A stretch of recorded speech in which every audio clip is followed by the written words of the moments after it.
Hello friends, how are you? Welcome to our YouTube channel Dhyan Commerce, the key of success. Please like, subscribe, share and press bell icon for notifications. Thank you. जय माता ji all dear students, welcome to online lecture of Dhyan commerce group tuition. आज बच्चों हम लोग cost and finance account के बाद फिर से जा रहे हैं मैनेजमेंट अकाउंटिंग सब्जेक्ट के अंदर, जिसके अंदर बच्चों बजट से जुड़ा हुआ सबसे इम्पोर्टेंट टॉपिक हम स्टार्ट करने जा रहे हैं, जिसका नाम है कैश बजट। इससे पहले बच्चों आपने types of budget and budgets की थियरी देखी है बच्चों। अब कैश बजट, ये दोनों बजट जो आपने आगे देख लिया है उसके ऑप्शन में ये टॉपिक आता है। It's a very very important topic for future period. देखते हैं बच्चों कैश बजट कैसे वर्क करता है, तो उसकी पूरी पहले थियरी समझेंगे बच्चों और उसके बाद एग्जांपल स्टार्ट करेंगे। Now we are taking topic cash budget, जिसके अंदर बच्चों सबसे पहले दो वर्ड मुझे दिखाई दे रहे हैं। सबसे पहला वर्ड है कैश और दूसरा वर्ड है बजट। अब बच्चों कैश वर्ड तो आप सब समझते हो, पैसा जिसके ऊपर पूरी दुनिया रन होती है, और बजट का मीनिंग आगे आ चुका है बच्चों, फिर भी एक लाइन में रिपीट कर देता हूँ। फ्यूचर प्लानिंग, फ्यूचर का कोई भी इनकम का एक्सपेंडिचर या कोई भी आइटम का पर्टिकुलर पीरियड के लिए प्लानिंग करो बच्चों, तो उसे बोला जाता है बजट। तो अब बच्चों लाइन के ऊपर से तो क्लियर हो रहा है, कैश बजट के अंदर आपको फ्यूचर में पैसों का प्लानिंग करना है। अब बच्चों डीप में उसका मीनिंग कैसे होता है, तो पर्टिकुलर वे में उसका मीनिंग समझते हैं। मीनिंग ऑफ कैश बजट, सबसे पहले simple definition, cash budget is a plan showing the cash position of business at different time intervals during the year. यानी कैश बजट ऐसा बजट है बच्चों जिसके अंदर बिजनेस के डिफरेंट डिफरेंट इंटरवल्स के अंदर कैश पोजीशन का प्लानिंग किया जाता है।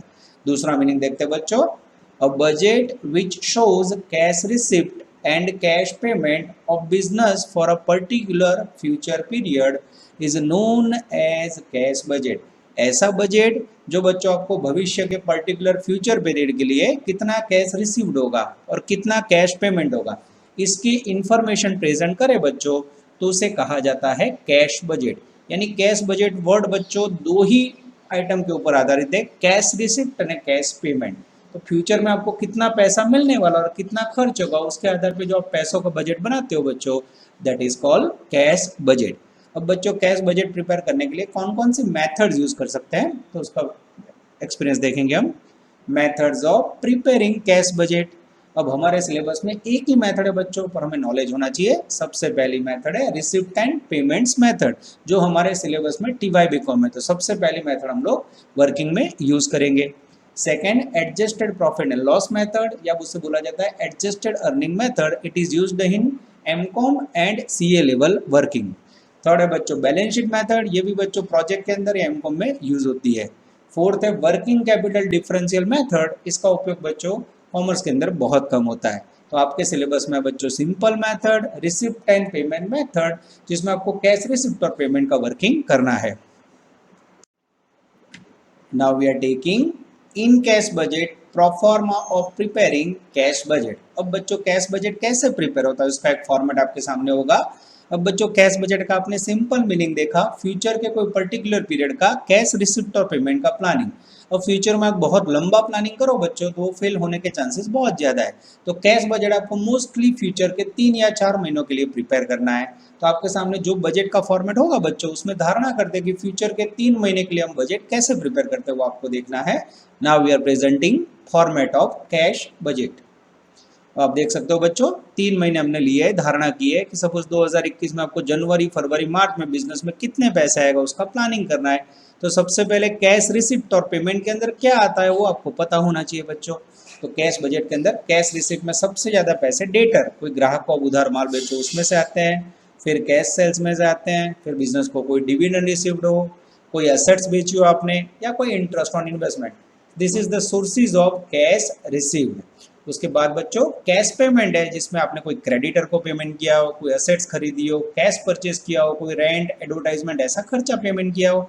तो फ्यूचर के 3 महीने जनवरी फरवरी मार्च में जो टोटल रिसिप्ट होगी, उसमें से आप टोटल पेमेंट का अंदाज लेस करोगे बच्चों, तो आपको मिलेगा क्लोजिंग कैश बैलेंस। यानी कैश बजट का बच्चों फंडा देखो, बेसिक कॉन्सेप्ट देखो तो एकदम इजी, रिसिप्ट અને पेमेंट જ લખવાનું છે बच्चों फॉर जनवरी फरवरी मार्च या फिर कोई भी 3 महीनों के लिए। पर बच्चों ये पूरे बजट के अंदर कैश फ्रॉम डेटर सेल्स ये सब लिखोगे कैसे, कैसे जनरेट करोगे, एस्टिमेट करोगे, उसके लिए बच्चों जो वर्किंग स्टाइल है वो कोई टेक्स्ट बुक में नहीं है, वो ध्यान कॉमर्स आपको सिखाएगा जिससे आप मास्टर बन जाओगे।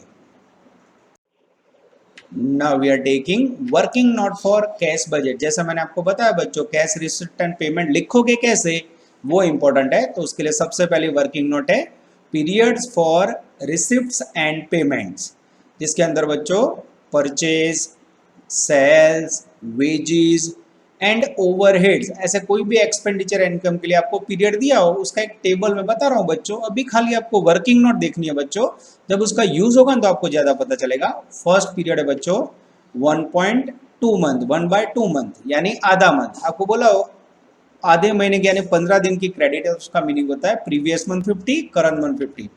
उसके बाद बच्चों अगर 1/8 मंथ बोला हो तो प्रीवियस मंथ का 1/8, करंट मंथ का 7/8। तो बोले ये सब क्या है सर, अभी आपको बच्चों राइट डाउन करना है। ये जो मैंने बनाया ना बच्चों working note, it is not given in text book, ये टेबल के ऊपर ही पूरा टॉपिक है, ठीक है, वो धीरे धीरे आपको समझ आएगा।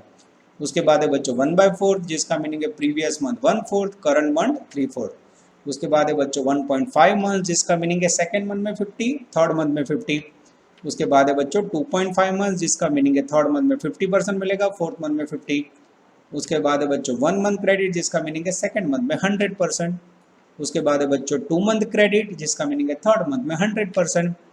उसके बाद है बच्चों 4 मंथ क्रेडिट जिसका मीनिंग है फिफ्थ मंथ में 100%। बच्चों ये जो आपको मैं लिखवा रहा हूँ वो आपको खाली नोट कर देना है, जब मैं इसको प्रैक्टिकली एग्जाम्पल में यूज करूंगा then you will find outstanding work. अभी बच्चों खाली एक नोट समझ के इसको नोट डाउन कर देना है, फिर इसका यूज करोगे तो आपको ज्यादा पता चलेगा। चलो after completing first working note in cash budget we are taking another working note for cash receipt and payment. Next note, if purchase is not given and rate of gross profit is given then purchase find out as under। जब बच्चों आपको purchase ना दिया हो, rate of GP दिया हो, तो in this condition आप परचेज कैसे ढूंढोगे, तो purchase equal to closing stock of raw material plus material consumed minus opening stock of raw material. ये टाइप्स ऑफ बजट में भी बच्चों फॉर्मूला आपने यूज किया है, इसका उपयोग करके आपको परचेज फाइंड करना है।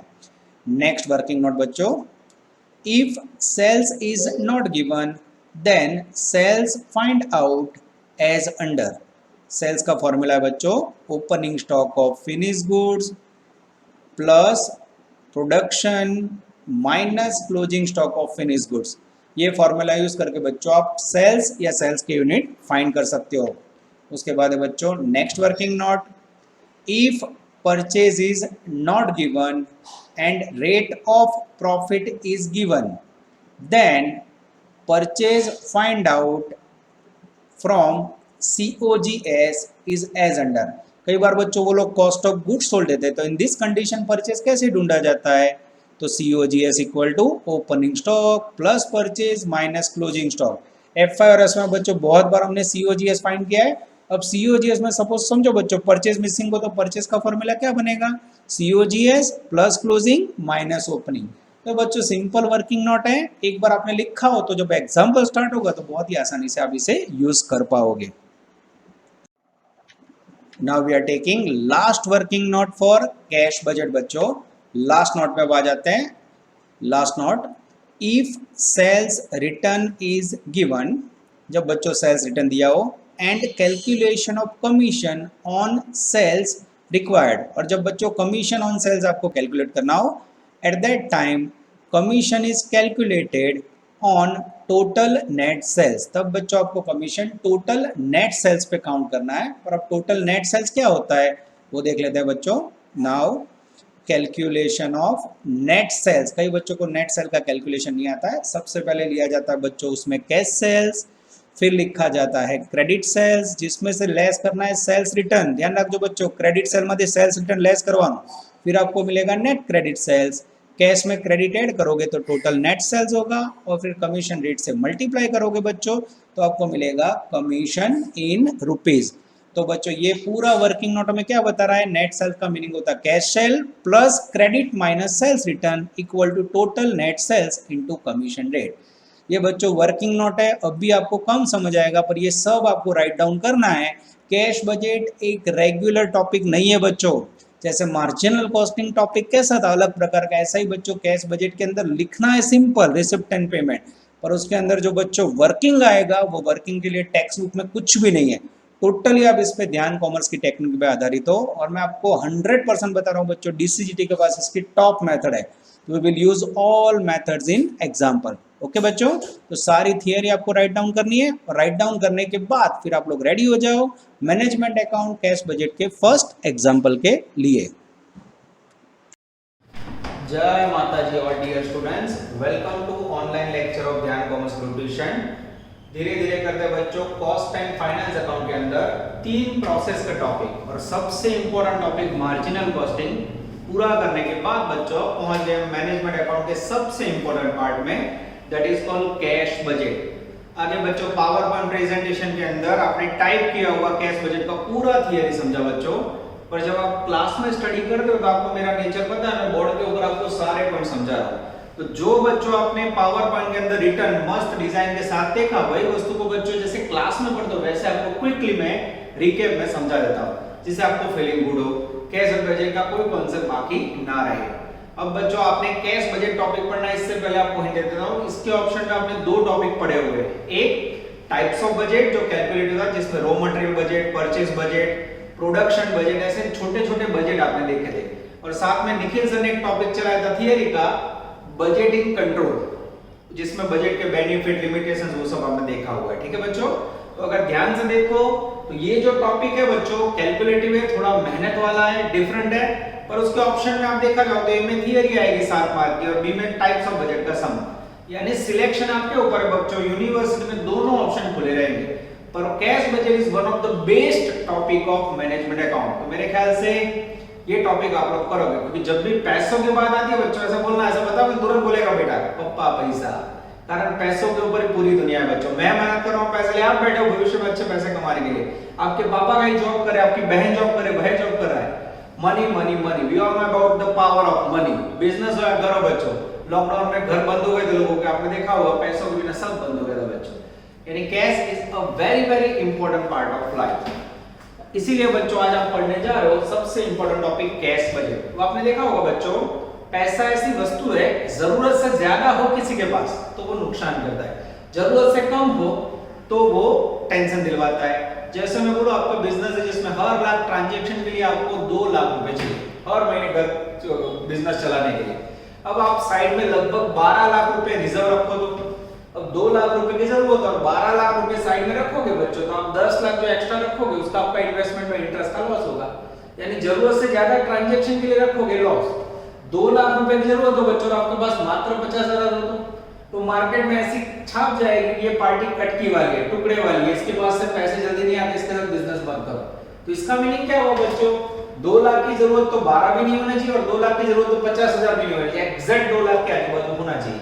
यानी कैश का बैलेंस हमारे बिजनेस में और घर में दोनों में होना जरूरी है बच्चों, जरूरत से ज्यादा पैसा नहीं, जरूरत से कम नहीं। इसीलिए आपके सिलेबस है बच्चों कैश का प्लानिंग करने के लिए सबसे इंपॉर्टेंट टॉपिक है कैश बजट, यानी सिंपल लैंग्वेज में अगर टॉपिक का हेडिंग समझो तो बच्चों कैश का future planning, that is called cash budget. अब बच्चों डीप में देखते हैं मीनिंग ऑफ बजट। पहला वर्ड है कैश, दूसरा वर्ड है बजट। बजट का मीनिंग आगे आ चुका है बच्चों, एक बार फिर से रिपीट कर लेते हैं। एक लाइन में बोलना हो तो फ्यूचर प्लानिंग और डीप में बोलना हो तो budget means estimation of any expenditure, income or any other item related with business for a particular future period, that is called budget. यानी फ्यूचर के कोई भी पीरियड में बच्चों, इनकम का, एक्सपेंडिचर का, परचेज का, सेल का, मटेरियल का, प्रोडक्शन का, किसी का भी प्लानिंग करो तो उसे क्या कहोगे बच्चों, बजट। अब बजट के अंदर बच्चों किसका प्लानिंग है, कैश का प्लानिंग, जिसे आप कहोगे कैश बजट। अब बच्चों उसका मीनिंग समझा रहा हूं,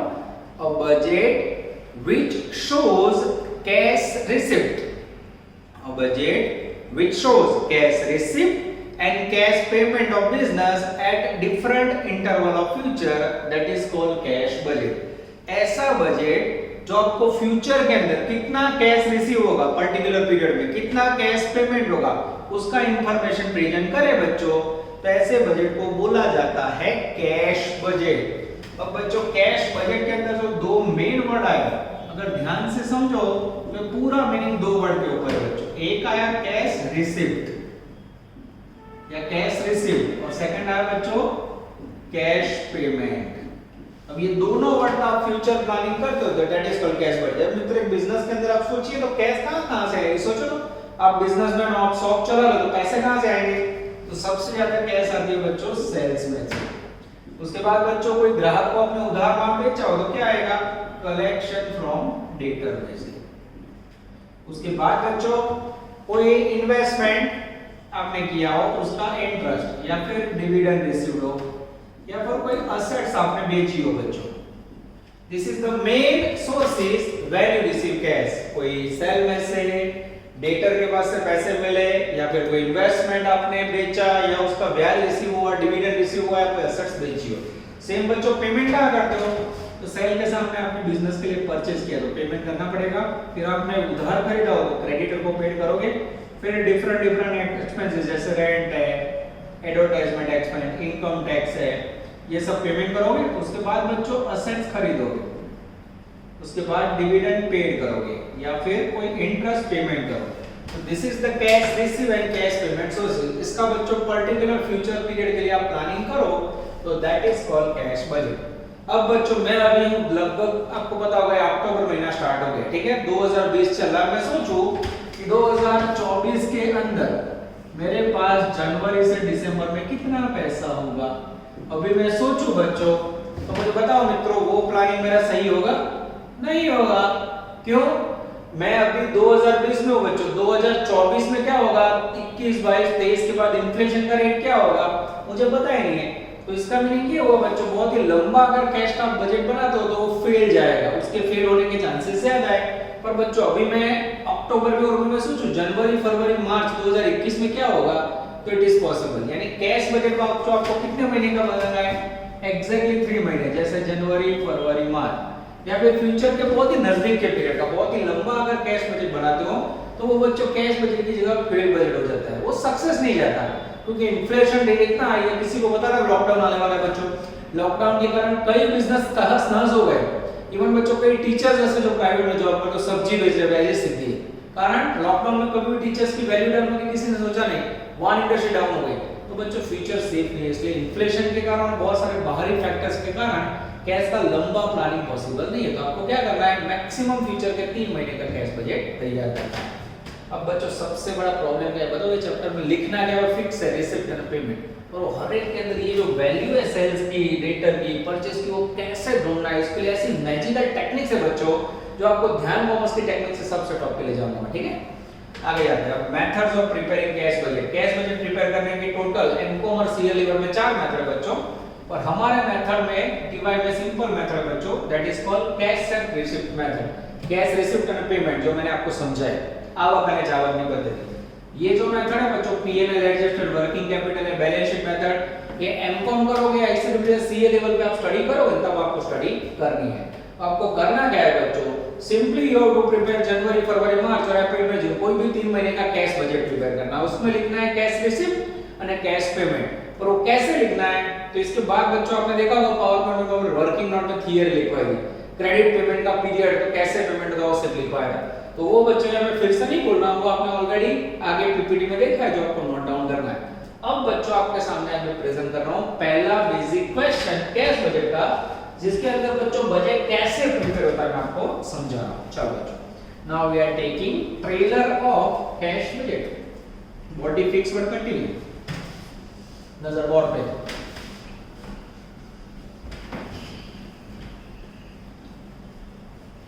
चलो एकदम सिंपल क्वेश्चन बच्चों देख के फिर नेक्स्ट लेक्चर में टॉप लेवल पे जाना है, ठीक है। आज इसका ट्रेलर है, पिक्चर अभी बाकी है। चलो बच्चों, इस तरह बोर्ड रफ हो चुका है, टेक्स्ट बुक का पहला सम आप लोग के लायक नहीं है, तो आप लोग शुरुआत करोगे सम नंबर 2 से। मित्र आप चेकिंग करना, सम नंबर 2 ब्रैकेट में है पेज नंबर 360, ठीक है। रेडी, चलो स्टार्ट करें मित्रों। Cost accounting management accounting text book ले जो बाळको, ठीक है। फिर पेंसिल, पेन, स्कूल्स के बुक कैलसी सब रेडी। मैं रीडिंग स्टार्ट कर रहा हूं। Summarize the below are the income and expenditure forecast for the month of March to August। नीचे आपको एक टेबल दिया है बच्चों मार्च से अगस्त का। Month, sales, purchase, wages, manufacturing expense, office expense, selling expense. अब इसमें से रिसिप्ट किसे बोलते हैं और पेमेंट किसे बोलते हैं वो तो आपको पता है ना। सेल रिसिप्ट क्या है, बाकी purchase, wages, manufacturing, office selling सब पेमेंट। नीचे इंफॉर्मेशन में adjustment A B C D E छेल्लो करेगा। You are required to prepare cash budget for 3 months starting from 1st May। 3 महीने का बजट प्रिपेयर करना है बच्चों जो स्टार्टिंग होगा मई से। तो मैं लिख रहा हूं सबसे पहले कैश बजट कितने महीने का तैयार करना है बच्चों। नजर बोर्ड पे, what is this for again complete. मई से बोला है बच्चों, तो पहला महीना आएगा मई, एग्जैक्ट 3 महीने लेने हैं। मई के बाद जून, जून के बाद जुलाई, और फिर यहाँ बच्चों पर्टिकुलर्स। उसके बाद बच्चों फॉर्मेट फिक्स है इसका। देखो सबसे पहले आएगा इसमें ओपनिंग बैलेंस ऑफ कैश, फिर इसमें ऐड होगा बच्चों कैश रिसिप्ट। थोड़ी जगह छोड़ी बच्चों, फिर यहाँ आप टोटल करोगे ए, और फिर बच्चों नीचे होगा बी कैश पेमेंट, और फिर यहाँ आएगा बच्चों क्लोजिंग कैश ए माइनस बी। यहां पे बच्चों लिख देंगे हम कैश पेमेंट, ठीक है। चलो तो ये कैश रिसिप्ट क्लियर हुआ बच्चों। अब ये तो मैंने पहले से लिख के रखा है, मुझे पता है पहला सम छूटा है। एग्जाम में आपको पता नहीं होगा तो रिसिप्ट और पेमेंट की लाइन पहले से नहीं करनी, जगह के आधार पर सेटिंग करना है। चलो वाचन तुम्हारा क्या हो, रिसिप्ट या पेमेंट बराबर। मैं कैसे दिखवा रहा हूं बच्चों, ये बहुत इंपॉर्टेंट है। नजर अंदर टेबल के नीचे जाओ, घर का टेबल नहीं टेक्स्ट बुक का, page number 360 sum number 2 adjustment A, table के नीचे का point. You are given the following further information. A plant costing 16,000 is due for delivery. एक प्लांट है बच्चों 16,000 का जिसकी डिलीवरी जुलाई में होने वाली है। Payable 10% on delivery and balance after 3 month. यानी जुलाई के अंदर एक 16,000 रुपए का प्लांट खरीदा। मित्र प्लांट को परचेस करना क्या हुआ बिजनेस के लिए, रिसीव किया कि इनकम पेमेंट किया, पेमेंट। क्लियर हो गया। तो एक नंबर में ध्यान से देखना बच्चों, प्लांट परचेज्ड। और प्लांट का बच्चों पेमेंट 16,000 कौन से महीने में खरीदा है, जुलाई में। तो यहां डैश, यहां लिख दो 16,000, मार्क कटिंग। 16,000 में क्या बोला है, 10% डिलीवरी पे, ठीक है। 16,000 का 10% निकालो तो मित्रों एग्जैक्टली 1600। अब बाकी कितना रहा, 16,000 में से 1600 लेस करोगे बच्चों तो 14,400 रुपए लगभग रहे। उसका क्या बोला है, आफ्टर 3 मंथ। जुलाई के बाद का 3 महीना गिनो तो अगस्त, सितंबर और अक्टूबर। अक्टूबर के बाद पेमेंट करना है बच्चों। अब मुझे बताओ अक्टूबर महीने के अंदर जो पेमेंट करना है लिखना है, this is the power of cash budget. Mind clear रखो बच्चों, जो 3 महीने बाद पेमेंट करना है वो निकला है। हमें क्या लिखना है, मई जून जुलाई में अगर आए तो लिखो, ना आए तो छोड़ो। इसलिए मैं जुलाई में लिखूंगा 1600, बाकी का गया अक्टूबर में, हवा में, हवा के कोई मान नहीं है। क्लियर। તમારી ગણતરીના મહિનામાં જે આવા લખવાનું બચ્ચો फ्यूचर का छोड़ दो, यहां जो आया you have to write down. Clear हो रहा है। 14,400 को भूल जाओ। आगे जाते हैं point number B, advance tax of 8,000 is payable in June. जून के अंदर पेमेंट करना है बच्चों। फिर से लिखो पेमेंट में एडवांस टैक्स कौन से महीने में पेमेंट करना है मित्रों, जून महीने में। कितना करना है, 8,000। ये तो एकदम इजी पॉइंट बच्चों, देखो पास करवाने के लिए ऐसे पॉइंट देते हैं, सीधे लखी अकाउंट पेमेंट में। आगे जाते हैं। अब कपला शुरू, पीरियड ऑफ क्रेडिट अलाउड, साखनो उधार का समयगाला। 1 नंबर सप्लायर 2 मंथ, व्यापारी आपको 2 महीने का क्रेडिट देता है एंड कस्टमर 1 मंथ। अब यहाँ लाइट होनी चाहिए। कस्टमर 1 महीना लेता है तो आप कस्टमर को क्या करते हो मित्रों, माल बेचते हो। तो ये पॉइंट रिलेटेड है क्रेडिट सेल से। सप्लायर आपको 2 महीने दे रहा है, सप्लायर के साथ क्या लेते हो, रॉ मटेरियल परचेस करते हो, तो वो परचेस का पीरियड है। क्लियर हुआ। तो सबसे पहले कस्टमर का 1 महीने का जो वर्किंग है ना वो सिखा रहा हूं मैं। 1 नंबर यहां लिखेंगे हम क्रेडिट सेल्स कलेक्शन, कितने महीने, 1 मंथ। अब आपको पहली कॉलम दिखाई दे रही होगी सेल की, देखो तो मित्रों मार्च अप्रैल मई जून जुलाई लिखा है 60,000 62 64। अब मैं आपको समझा रहा हूं, ग्राहक को आप कितने महीने देते हो, माल बेचने के बाद 1 महीना देते हो। अब मैं कोई ग्राहक को, और ध्यान रखो बड़ा मगज मचमच થઈ જાય अपन, एक बार आप लोग समझ लो तो फिर इजी जाए। कोई ग्राहक को मैं पहले मई को माल बेचूं, मैं उसको 1 महीने का पीरियड देता हूं, उधार वेचाणનો ગાળો 1 મહિનો આપવાનો ઉધાર, तो मुझे पैसे कब देगा, मई में बेचूं तो पैसे कब देगा, जून में, 1 महीने के बाद देगा। जून में बेचूं तो 1 महीने के बाद जुलाई में, जुलाई के पैसे अगस्त में, अगस्त के सितंबर में, सितंबर के अक्टूबर में। अच्छा, मई के पैसे 1 महीने के बाद जून में मिलेंगे, जून के जुलाई में, जुलाई के अगस्त में, अगस्त के सितंबर में। तो मई आगे से कौन से आएंगे, अप्रैल के। दिस इज वेरी इंपॉर्टेंट यार, 1 महीने का पीरियड हो, बच्चे को ये समझ आता है महीना जून में गया, जून ना जुलाई में, पर मई में आगे से कौन से आएंगे, you have to write down April amount. अब अप्रैल के अमाउंट बोलो तो बच्चों, अप्रैल का सेल है 62,000 रुपए, कब मिलेगा, मई में। उसके बाद मई का 64,000 है, कब मिलेगा, जुलाई में। और फिर जून का 58,000 है, कब मिलेगा, जुलाई में। क्लियर हो गया। इन शॉर्ट ना खबर पड़े तो दूसरा ऑप्शन, 1 महीने का पीरियड बोला तो कौन सा महीने लिखना है, मई में लिखना है। मई का आगे महीना में जो महीना कौन सा है, अप्रैल से लाइन लिख देंगे, अप्रैल मई जून पूर्ण, क्या अथवा रे जो महीना जून में, जून ना जुलाई में, जुलाई ना अगस्त में, तो मई में आगे भी क्या આવે એપ્રિલ ना खबर पड़े तो 1 महीना क्या तो શું કરવાનું, આગળના મહિનાથી રકમ ચાલુ કરવાની। मई के लिए पैसा कहां से लेने के, अप्रैल से। ये थोड़ा मचमच वाला चैप्टर है, आता माजी सेटल है, ध्यान देना। चलो अब बारी है बच्चों व्यापारी। व्यापारी को कितना टाइम दे रहे हो, पीरियड फॉर क्रेडिटर और सप्लायर 2 मंथ। पेमेंट में लिखूं, सप्लायर का मीनिंग होता है परचेज, उसके अंदर कितना पीरियड है बच्चों, 2 महीने।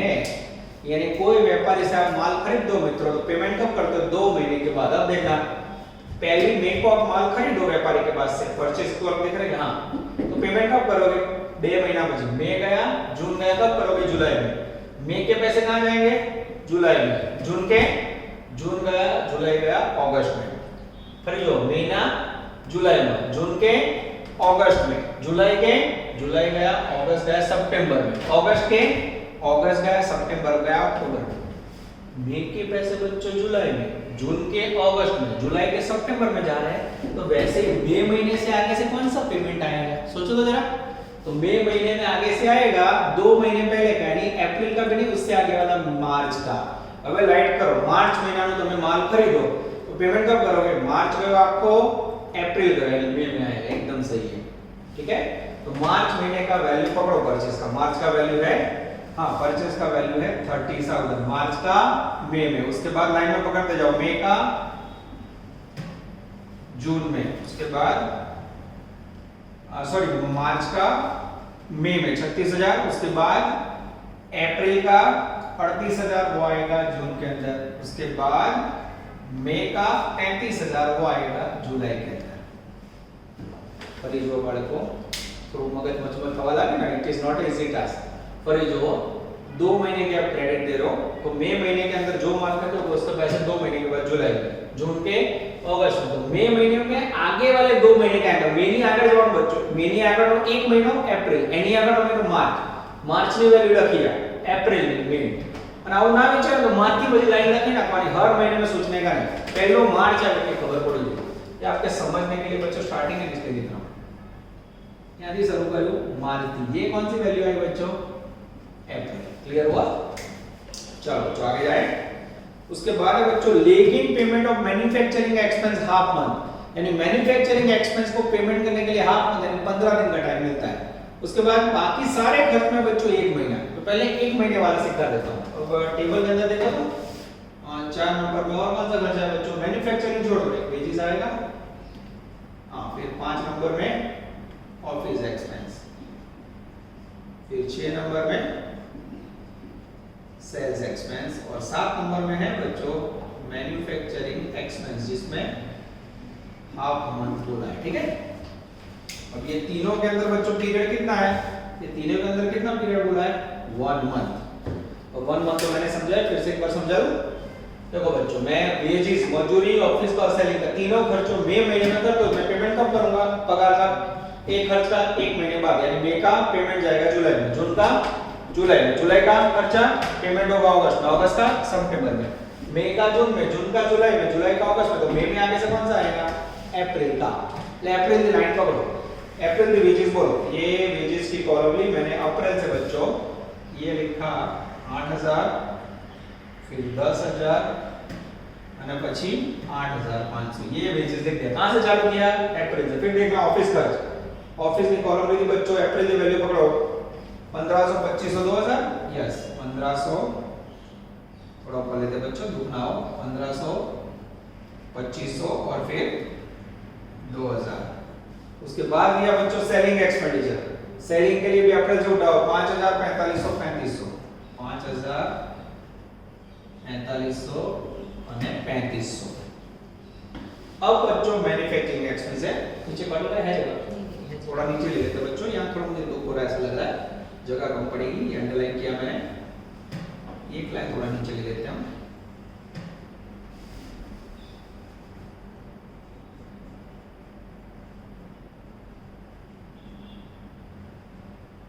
ठीक है, यहाँ आएगा क्लोजिंग कैश A माइनस, ठीक है। चलो अब बच्चों मुझे आपको समझाना है ये हाफ मंथ क्या होता है। अब उसके लिए बच्चों पहला समय आपने पावर पॉइंट के अंदर नोटिंग देखी, वो नोटिंग लिखोगे ना फिर ये आपको समझ आएगा। हाफ मंथ का मीनिंग मैं आपको समझा रहा हूं, देखिएगा। मैन्युफैक्चरिंग एक्सपेंस, उसमें क्रेडिट पीरियड कितना है? Half month. अब हाफ मंथ का मीनिंग क्या होता है बच्चों वो समझो। हाफ मंथ का मीनिंग ये होता है प्रीवियस मंथ का 50% अमाउंट અને करंट मंथ उसका भी 50% अमाउंट। ये लिख रहा हूं बच्चों, आपने देखा होगा मैंने दो बार बोला, फिर भी अगर आपको ऐसा लग रहा है कि नहीं सर मुझे नहीं मजा आया, तो इसमें बच्चों स्टार्टिंग में नहीं समझोगे ना तो हर बार 100 में से एक आध दो बच्चे ऐसे समझते हैं उनको समझ नहीं आता, वो लोग को डाउट रहता है, तो आप लोग तुरंत ही क्लास पे आकर मुझे पूछ लेना, ठीक है। ये व्हाट्सएप पे और फोन पे भी समझ नहीं आएगा, one two the class and understand this point, ठीक है। नहीं तो गए थे, क्लियर हो रहा है, नहीं तो पूरे चैप्टर में दिक्कत होती है। यानी आज मैंने आपको सिखाया 1 मंथ को अमाउंट कैसे लिखते हैं और 2 महीने का, ठीक है, ये तो एकदम इजी है। अब मैं आपको सिखा रहा हूं हाफ मंथ कैसे लिखते हैं। हाफ मंथ का मीनिंग क्या होगा बच्चों? पर आगे वाले महीने का 50% और चालू महीने का 50%। अब जैसे मुझे मई महीने का लिखना हो तो मई का बच्चों आगे वाला महीना कौन सा है? प्रीवियस मंथ अप्रैल, तो मुझे अप्रैल का 50% लेना है। और मई का करंट मंथ कौन सा होगा? मई, तो मई का मुझे 50% लेना है। अब बच्चों मेरे पास मैन्युफैक्चरिंग एक्सपेंसेस की कॉलम है जिसमें अप्रैल की वैल्यू 3000 दिख रही है। 3000 का 50% निकालो तो मित्र 1500। हाँ, उसके बाद मुझे मई में लिखा है बच्चों मैन्युफैक्चरिंग 4500, 50% निकालो तो उसका 2250। यस, टोटल करो तो मित्र 3750। हाँ, ये हो गया बच्चों मई का वैल्यू, ठीक है। सेम देखना मई के बाद जून, जून का प्रीवियस मंथ 50, करंट मंथ 50। जून का आगे वाला महीना कौन सा होगा? मई, और करंट मंथ कौन सा होगा? जून। और मई का 50% लेना है, वो तो ऑलरेडी गिना हुआ है, उठा लूं यहां से और यही कॉपी कर लेता हूं। और जून का मुझे 50% लेना है। जून की वैल्यू है बच्चों मेरे पास टेक्स्ट बुक में 3500 रुपए। 3500 का 50% होता है मित्र 1750। टोटल करो तो मित्र 4000। ये हो गया बच्चों जून का। अब जून के बाद जुलाई, फिर से प्रीवियस मंथ 50%, करंट मंथ 50%। इसमें प्रीवियस मंथ कौन सा आएगा? जून, और यहाँ करंट मंथ जुलाई। जून का 50% तो बच्चों ऑलरेडी गिना हुआ है, यहाँ से उठा लो। और जो जुलाई महीना है उसकी वैल्यू मुझे दिख रही है 4000। 4000 का 50% निकालो तो मित्र 2000। टोटल करो तो ये बच्चों सिंपल वर्किंग हुआ। देखो ये हो गया मई का पेमेंट, ये हो गया जून का, और ये होगा जुलाई का। अब इसका बच्चों आधे से 1 मार्क है। अब आधे और 1 मार्क के लिए अब इतना सारा टेबल बनाओगे तो आगे तो बहुत लंबे सब्जेक्ट, माइंड मच हो जाएगा। तो स्टार्टिंग में आपको ना समझ आया था ऐसे ऐसे लिख के करो, previous month current month, previous month current month, जो લખવાનું છે कैसे मल्टीप्लाई करो। या फिर कोई बोले दूसरा ऑप्शन नहीं, आपके पास कुछ होता है ना ध्यान कॉमर्स वाला, हां भैया चेंज करना है। देख लो वो समझा रहा हूं। यहां प्रीवियस मंथ 50% और उसके बाद करंट मंथ 50% लेना है। तो अब बच्चों डायरेक्ट अब क्या करोगे आप? पहले प्रीवियस मंथ वाली लाइन लिखोगे। अब ये रहा मई, मई का आगे वाला महीना लो तो मई का आगे वाला महीना है बच्चों अप्रैल। अप्रैल का मैन्युफैक्चरिंग है 3000, उसका 50% लो तो 1500। उसके बाद 4500 का 50% लो तो 2250। उसके बाद 3500 का 50% लो तो 1750। ये प्रीवियस मंथ हो गया बच्चों, पहला अर्ध लखी ना प्रीवियस मंथ। अब करंट मंथ का 50%, करंट महीना है बच्चों मई की 4500 वैल्यू, उसका 50% लो तो 2250। उसके बाद 3500 का 50%, 1750, या फिर यहां से खींच लो। और उसके बाद 4000 का 50%, 2000। अभी इसे ब्लॉक कर दे रहा है बच्चों, नहीं तो मार्क कर दे रहा है। अब देखो तो सामने मित्रों क्या हो रहा है, देखो 1500 और 2250 आ गए, फिर 2250 और 7050 आ गए, और फिर 7050 और 2000 आ गया। तो बच्चों इसका मीनिंग ये हुआ दोनों मेथड के मार्क्स पूरे हैं, पर डिपेंड्स ऑन योर माइंड। पर ये मेथड बच्चों आपको अभी स्टार्टिंग में नहीं मजा आएगा, पर आप लोग लास्ट में ये बोलोगे सर आज इजी पड़े।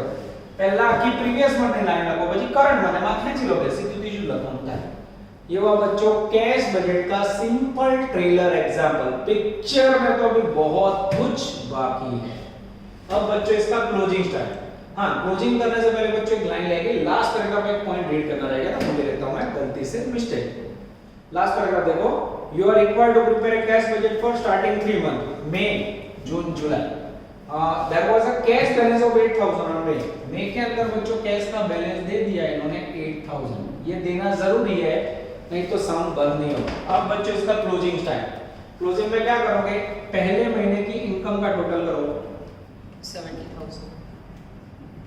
Total receipt 70,000। अब उसमें से बच्चों पेमेंट का टोटल करो 54 to 50। 54 to 50। अब बच्चों ये जो रिसिप्ट है उसमें से पेमेंट माइनस करो 15,750। ये हो गया बच्चों आपका पहले मई महीने का क्लोजिंग कैश बैलेंस। अब पहले महीने का क्लोजिंग कैश बैलेंस, नेक्स्ट महीने के लिए क्या होगा, ओपनिंग बैलेंस। ये लिखा, टोटल करो मित्र 79,750। 79,750। फिर से बच्चों पेमेंट का टोटल करो, एकदम आराम से, एकदम रिलैक्सली।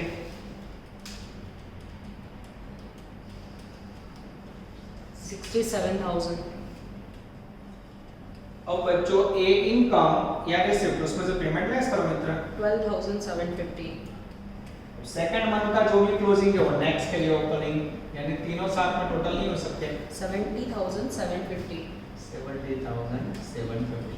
पेमेंट का टोटल करो मित्र, एकदम आराम से 52,350। 52 350। माइनस करो मित्र 18,400। 18,400 is the magical closing cash balance। अब बच्चों मैं आंसर चेक करूं। हाँ, मैं आंसर देख लेता हूं बच्चों। आंसर उन्होंने दे दिया है, परफेक्टली आ जाता है। अब ये पूरे चैप्टर की खामी गिनो बच्चों या खूबी गिनो, इसमें कहीं भी आंसर मैच नहीं होता। आपने यहाँ एक पेमेंट गलत दिखा, ये टोटल गलत, बैलेंस गलत, गलत गलत गलत, जितने आपके चौकड़ी लगेंगे उतने मार्क कटेंगे। यहाँ कहीं भी आंसर मैच नहीं होगा बच्चों। यानी कैश बजट के अंदर अगर आप टेक्निक जो मैं करवा रहा हूँ, मैंने जो रूल्स आपको समझाए वो आपको पकड़ के रखने हैं बच्चों, तो आपका टॉपिक रेडी हो जाएगा। अगर रूल्स में थोड़ा भी आगे पीछे गया तो जोखिम बढ़ने के चांसेस बहुत ज्यादा बच्चों। सोचो चैप्टर के पहले दिन जनरली में एक आध समय होमवर्क होता है, इसमें आपको होमवर्क ही नहीं आएगा स्टार्टिंग में, धीरे धीरे होमवर्क आएगा। तो आज क्या क्या सीखा बच्चों आपने, तो सबसे पहले कैश बजट का फॉर्मेट सीखा, मई जून जुलाई, रिसिप्ट पेमेंट। उसके बाद पेमेंट के अंदर बच्चों आपको 2 महीना क्रेडिट पीरियड हो तो कैसे पेमेंट होता है वो देखा, 1 मंथ का पेमेंट हो तो वो देखा, कलेक्शन में 1 मंथ देखा। उसके बाद बच्चों मैन्युफैक्चरिंग के अंदर आपने हाफ मंथ का मीटिंग देखा, प्रीवियस मंथ का 50, करंट मंथ का 50। तो ये कैसे होता है ये समझ में जाओगे तो माइंड डिस्टर्ब हो जाएगा, इसलिए इतना भी आपको याद रखना है बच्चों। यानी आज के लेक्चर में आप आगे की सारी थियरी पावर पॉइंट की राइट डाउन करोगे, फिर जो मैंने आपको बोर्ड पे डायरेक्ट समझाया वो तो लिखने की जरूरत नहीं, आगे आ जाएगा, और फिर पूरा सम राइट डाउन करोगे। पहला सम आपके लायक नहीं है, इसलिए स्टार्ट कर रहे हो आप लोग सम नंबर 2 से। ओके बच्चों, यहां तक रखते हैं। ऑल द बेस्ट, जय माता दी।